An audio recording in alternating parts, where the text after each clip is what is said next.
afternoon, everybody, and welcome to your festive edition of Positivity and Honesty on the Renny Show with me, Rachel, and Jenny. Hello, Jenny.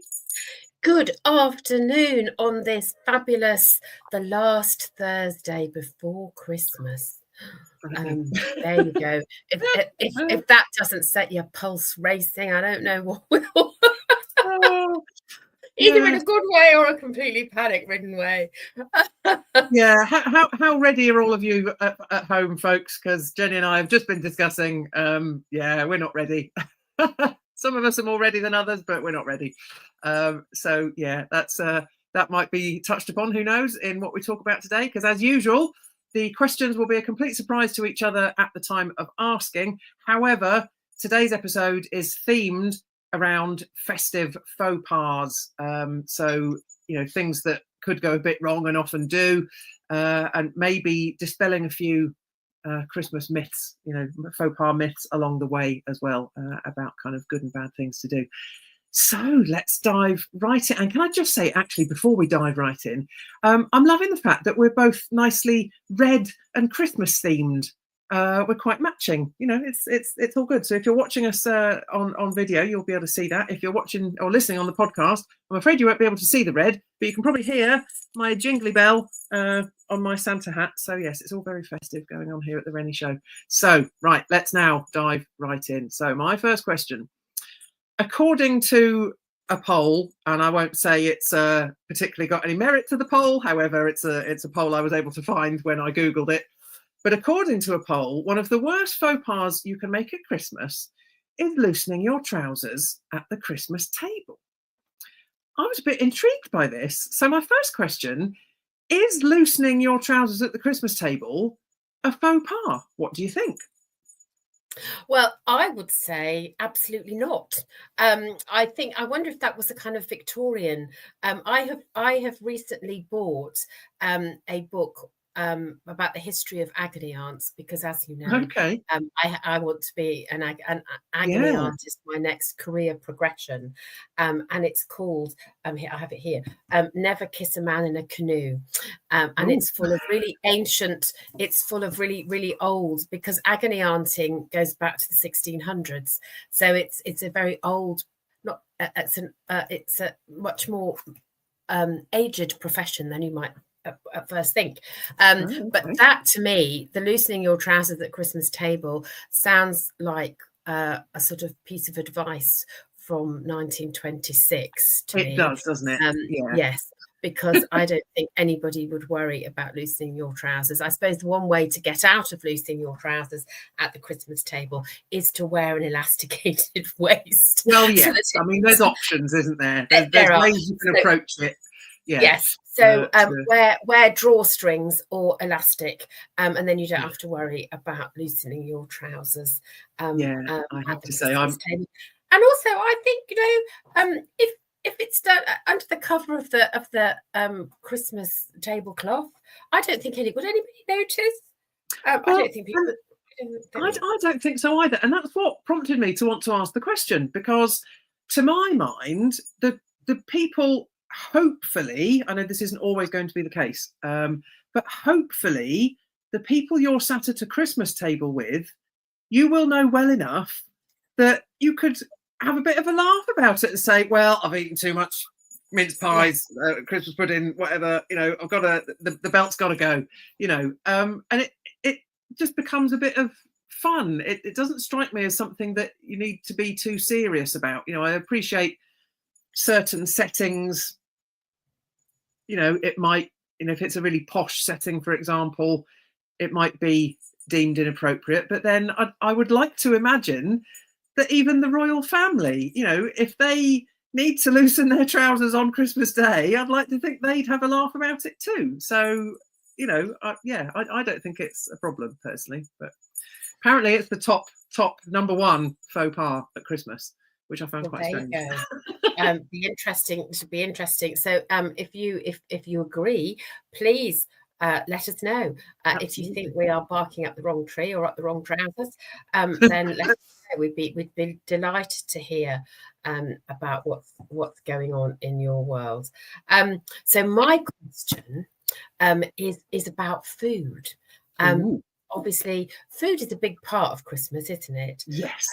So my question is, what's the worst food faux pas you've ever made at Christmas, Rach?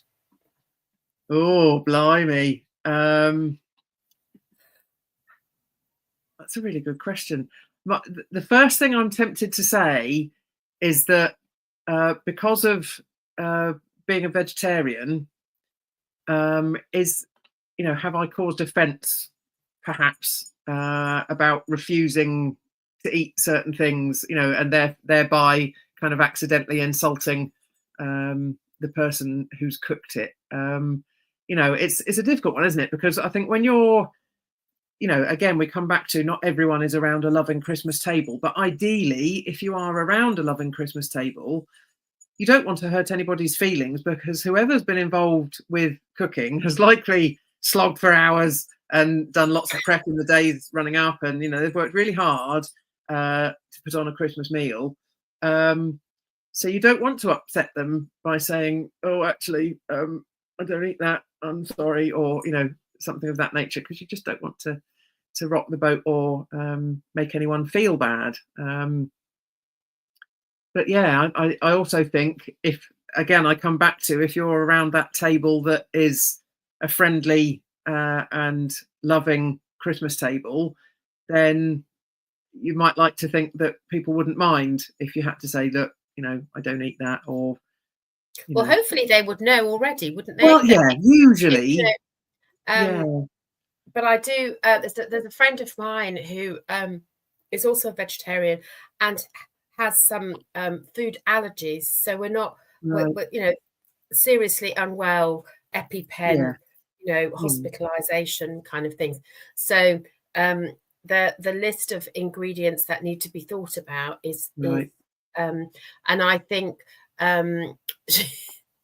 she was told by the people that she was going to Christmas with that oh well, if you're vegetarian, you can have a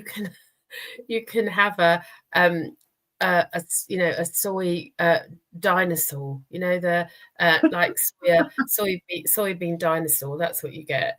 And it's like, if you're 5, that's probably acceptable. Yeah. I'm not sure it's acceptable if you're in your 30s and a grown woman. Do you really want to eat probably dinosaurs? But yeah, I once my ex-husband invited people for dinner. He told me I thought they were going for drinks, and he'd invited them for dinner. So we were having drinks and nibbles, and I was thinking any minute now they're going to go. And they were looking at their watches, thinking, when is Jenny going to start preparing dinner? And I was looking at my watch, thinking, oh, they're going a minute. And it was in between. Awkward. It was in between Christmas and New Year. When you've eaten everything more or less. Yeah. And it's a bit kind of, you're on the leftovers. Yeah. And I had said to my husband, what time are they going? Whispered hastily in the kitchen, and he said, well, they're waiting for dinner. What are we having? And I was like, what? I thought they were just coming back. So yes, that was, and it's whether you go up, whether you go and say to them, look, there's been a bit of a mix up. I was expecting you for drinks and nibbles, which I have provided.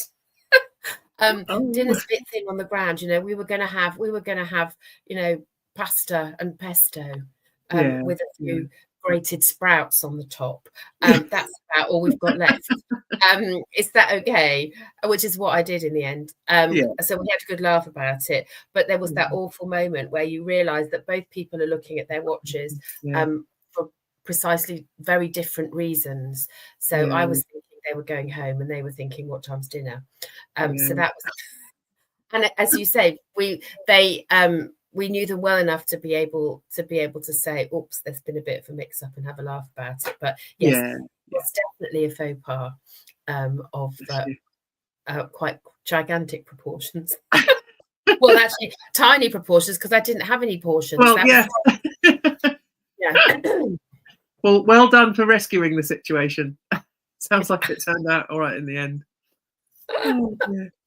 Okay, so my next question is centered around another faux pas that comes very high up on the list on this really, top rated poll that I found, says that alcohol is potentially quite a problem because of some of the behavior that can ensue.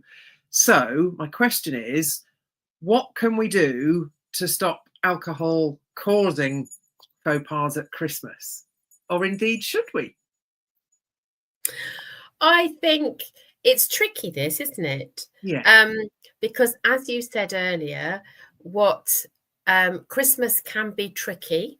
Yes. For many people, and sometimes means that we are spending time in places that we may not ideally have chosen. Yeah. And therefore we are either on our best behavior or suffering in silence or suffering in not quite so silently. Yeah. And it's tricky. And I think alcohol is both both a positive and a negative, isn't it? Yes. It can help people relax. It's a great mixer. People feel it gives them something to talk about. So there are lots of positives about it. I think, as ever, it's about knowing your limits, isn't it? Knowing your limits and knowing because what's in vino veritas. Yeah. That famous. When a lot of alcohol is flowing, then sometimes the temptation to speak your mind rather more forcefully than you might otherwise do, or to let things out that you've maybe kept inside for a reason, is tempting. So I think it's that thing about being mindful, isn't it? And it's not our job, it's not our intention to preach or to do that with anybody. That's not the purpose of this. But it's just about recognizing that if you are in a tricky situation, and I have certainly been in that situation in my time, then alcohol can make a tricky situation worse if you're not careful. Yeah, absolutely. And I think we also have to consider the fact that some people don't drink. And, the fact that alcohol is so, inverted commas, socially acceptable. I think the faux pas that springs to mind for me is people criticizing those that are choosing not to drink, which can be really, really damaging and hard. Some people, they might be recovering alcoholics. It might just be that they've chosen to go teetotal because something's happened in their life and they just, don't want alcohol anymore. For some people, it's that it doesn't agree with them anymore. So they choose to say, right, well, I don't want to be poorly because it makes my tummy upset, so I'm not going to drink anymore. And I think there's quite often when people don't understand why someone else isn't drinking, it leads to festive faux pas of those questions of why. Well, first off, that's actually none of your business. I don't want to drink, thank you very much. That should be all that's required. If I'm having a drink, you don't ask me why I want to drink. You just provide a drink. So if I don't want one, why does it have to be followed by questions? And I think that's something that people do get wrong, because if they're happy to be drinking at Christmas, they assume everyone else is going to be, and that's not always the case, and that can lead to some maybe slightly disrespectful behavior towards other people. So I think that's definitely if it makes you feel makes the other person feel uncomfortable because they feel that they have to justify their choices, and actually nobody should have to justify their choices. Exactly. People are absolutely at liberty to choose whether they have an alcoholic drink or a non-alcoholic drink. And I think what's been really good is the rise of non-alcoholic you know, Yeah. gins and things, so that people, and beers, so that people can have a beer and not have alcohol. I think they've got much better, haven't they, in the past? So Yeah. rather than in the past. So there are non-alcoholic choices available, if you want to have a beer or a lager or whatever. And I do. that's the thing, yeah. Sorry, Something for everyone. And I do think we have to be mindful of, and again, it's that, you know, drinking and driving. I know that it's easy for me, and again, it's a choice, that if I'm driving, I prefer to just have no alcohol, because then it's easy. You don't have to. You just go, I'm driving, so I won't have anything. Whereas if you go, which I do occasionally, I'll just have the one. Then you have to know that it's just the one, and the danger is that people top up your glass without realizing. So what you thought was one, absolutely, and the one that they give you might be a lot bigger than it ought to be, or a lot stronger than it ought to be, perhaps, you know, because they think, oh well, they're only having one, so they might as well enjoy it. And you know, it's a difficult one, isn't it? Because it comes down to choice at the end of the day, and being respectful of other people's choices, and that's something that I don't think we're all always mindful of. So I guess the message we're trying to get across here is just be mindful of other people. You know, everyone's got a choice, and it doesn't matter who chooses what. You know, each of those choices is okay. So yeah. So my next question is about the funniest faux pas that has ever happened that you can remember, because I think there's a huge, I think the British part of British humour is laughing at that when things go wrong, isn't it? We love a bit of slapstick. We love a bit of humour when it involves somebody else's misfortune in the nicest possible way. So I wondered, Rachel, what's your funniest faux pas that you can bring to mind? Yeah. Okay. Interesting. Funniest faux pas. Just trying to think. Oh goodness me! The truth of it is that there's probably so many. Just trying to remember. What have I done at Christmas that's a bit crazy? I think. Well, I don't know. I'm not sure that counts as funny. So, things that's bringing to mind are things that don't necessarily count as. If they made you laugh, they count as funny. Or if you can laugh about them with hindsight. Well, yeah, laughing about it with hindsight, I suppose, is the thing. So we have the not unique position of having a Christmas birthday in the household, so Boxing Day, and you know that always brings with it the necessity to have everything ready for the birthday at the same time as having everything ready for Christmas, because there's nothing then left open on Christmas Day if you've forgotten anything. And the one year I thought I'd been really organised and I'd forgotten to get a birthday card. You know, and this, don't get me wrong, first world problems, you know, this isn't something to die in a ditch over. But at the time, I was utterly heartbroken that I'd forgotten this birthday card for my daughter. And I'm sure that I think we must have just made one or something, you know, we got round it, you know, and it really wasn't the end of the world. And I suppose we laugh about it now because it's, you know, Christmas can be quite a stressful time anyway. And we've got this, and the same for, you know, I've got friends who have got a Christmas Day birthday in their household, you know, and the pressure for people who have got birthdays right around Christmas to deal with all of that as well as all the Christmas stuff. You know, it really it all feeds into that whole thing about trying to be everything and do everything at Christmas, which you often hear and see people trying to do. You know, and it's we can laugh about it now, but it wasn't funny at the time. but I do laugh about it now because it's just, you know, it doesn't matter at the end of the day. You know, the celebration of the birthday was what mattered, not whether there was a card or not, you know. So and you didn't just send a Christmas card that had Christmas crossed out and birthday written instead.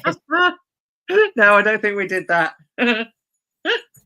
Although that does remind me that could work. I'm sure that in terms of Christmas faux pas, that I've sent cards with one person's name on the envelope and someone else's name on the inside. So when you then are told what you've done, that you do feel a bit silly. Yeah. So what about for you, Jenny?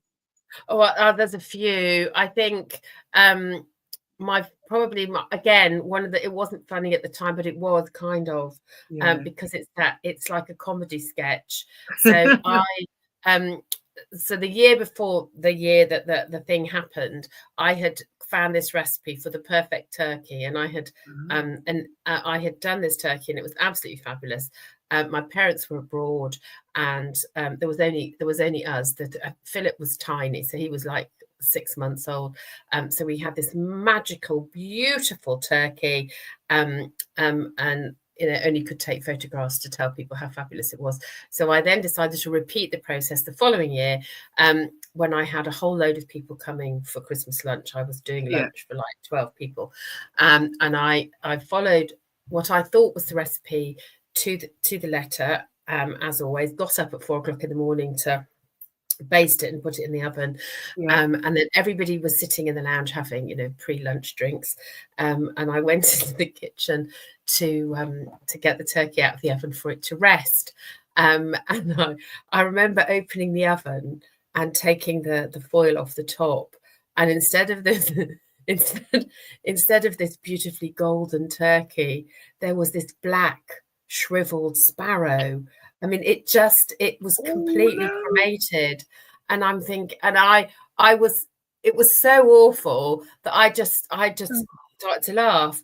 And then I had to go into the sitting room and kind of hiss to my mum and say, could I borrow the kitchen for a second, please?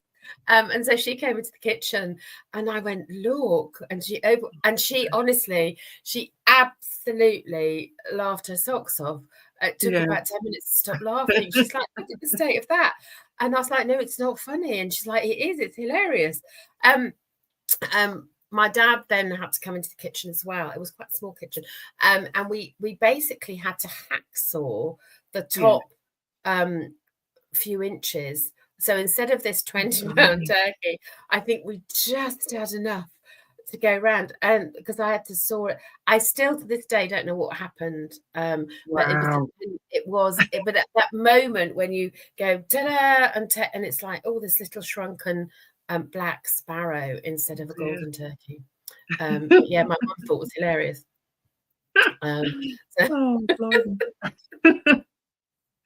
Bless you. Well, thank goodness there was still just about enough to go round. Yes, well, otherwise we'd have had a vegetarian Christmas, because we'd have had vegetarian Christmas. One pig in a blanket and one forcing ball, you know, meatball thing, stuffing ball. That would have been it. Oh dear, love it.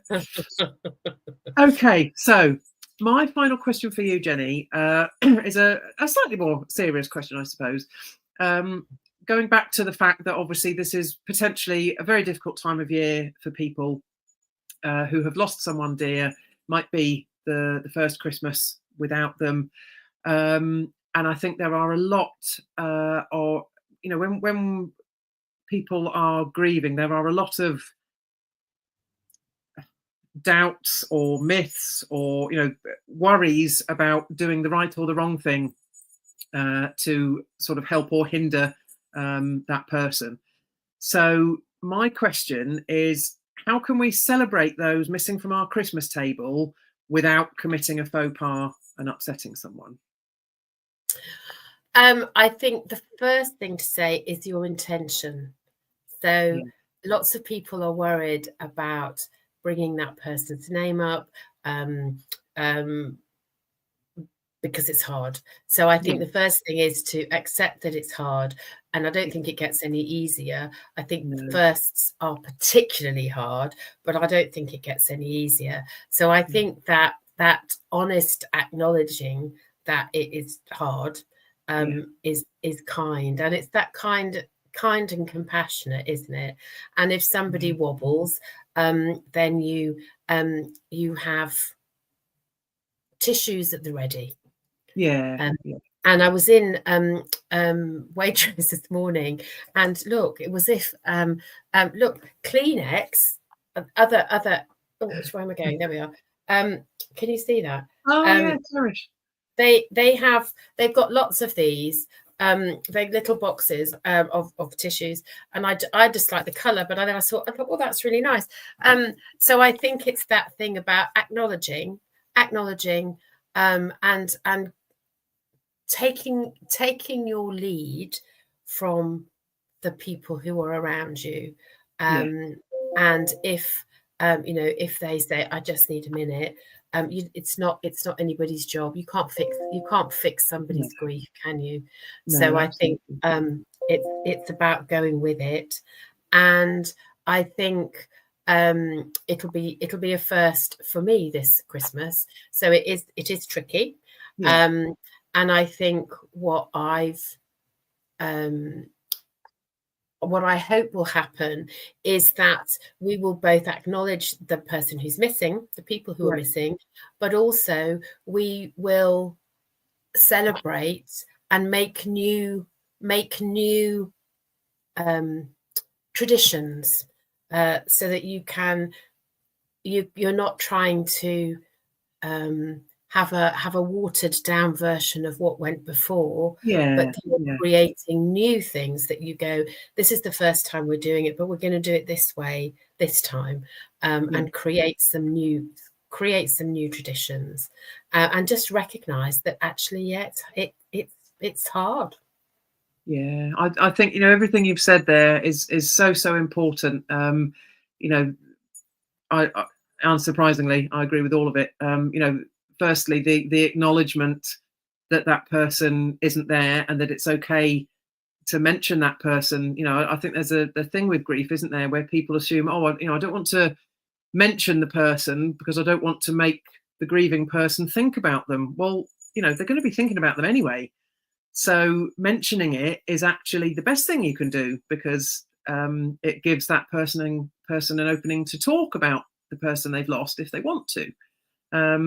And I come back to the whole, I suppose, the ideal situation where you're at a Christmas table that's a loving, friendly and supportive Christmas table, so that if someone does wobble, that's okay. If they want to be in the room and have their wobble, that's fine, support them. If they want to take themselves off for a moment and have some fresh air, support that too. And I think what you've said about creating the new traditions, and new memories, I think that's really important, because it doesn't do away from any of the previous Christmas traditions and Christmas memories. It just adds to it, and actually having the old and the new alongside each other is a really positive thing. So I think I know far too many people like yourself for whom this is the first Christmas without someone dear, and I just think, for me personally, the important thing is to celebrate that person, raise a glass to them. One thing we do in our family, I may well have mentioned this previously, we always at Christmas and New Year raise a glass to absent friends, and it doesn't matter where we are in the country. We might not all be together, but we have a set time that we do it, and it means that we can all remember, and I think that's important for all of us, because it's such a that we think of Christmas and we think of the frivolity and all the fun, and particularly if there's children around, obviously there's lots of fun and believing in Santa and all that wonderful magical stuff about Christmas, but obviously there's a side of Christmas that's very difficult as well. So being able to blend them both, I think, is important. But I think the key message, I think, from what we've both said, is to not shy away from mentioning that person, because and I think sometimes people feel uncomfortable. It's not the person, it's the person who we're uncomfortable with discomfort, aren't we? Sometimes we're worried about other people's reactions, and so that's why we avoid it. But actually, avoiding it is a bit like the elephant in the room, isn't it? Yeah. So I think recognizing that you don't have to fix anything, you don't have to do anything other than be, is a really good start. Yes, definitely. I'm with you on that one. Definitely. Okay, so what's your final question for me? My last question is, what would be your top 2 tips? That's quite hard to say, top 2 tips. Top 2 tips. For avoiding faux pas at Christmas. Oh dear. Okay. Well, bearing in mind some of the things we've spoken about already, I'd say the first top tip has to be communication. Particularly in a, if you're in a partnership running Christmas in your household with someone, you need to make sure you both understand the same information, because otherwise, like you, it's just drinks and nibbles. Oh no, actually it's dinner. So I think that's really, really important. And I think one of the other things for me that's just really, really important during the whole festive season is to not put so much pressure on yourself. Excuse me. I think, this time of year, there is so much self-induced pressure for everything to be perfect and for the kids to have all the latest gadgets and gizmos under the Christmas tree. And, we can put so much pressure on ourselves, and and I do it too, and I've been there, and I'm sure you have too. But if you take away some of that pressure and just say, well, actually, rather than having so much on my plate that things start falling off because I can't possibly remember it all, how about we strip the plate down a little bit and say, okay, which bits are actually really important, which bits matter, which bits don't really matter, and you know what, let's leave some of the stuff that doesn't matter, because if it doesn't happen, it really doesn't matter. The importance of Christmas for me is being with family and the fun that you have, and particularly when there are children involved, watching the delight on their faces when they open their presents. So yeah, I think reducing the self-induced pressure would be a great top tip to avoid things going a bit wrong at Christmas. So how about you, Jenny? I think mine funny enough, not dissimilar. I would say about managing expectations. So recognizing that we all have different personalities, and one man's wonderful is another person's hideous. So bearing in mind that it's like meeting people halfway, isn't it? So meeting people halfway, managing expectations and saying, this is what I can do, this is what I can't do, and if you said you're going to do something, then do it with joy, and that's that. So I think managing expectations, and I think the other thing that sometimes goes amiss, and maybe we think it but we don't say it, is a bit of appreciation.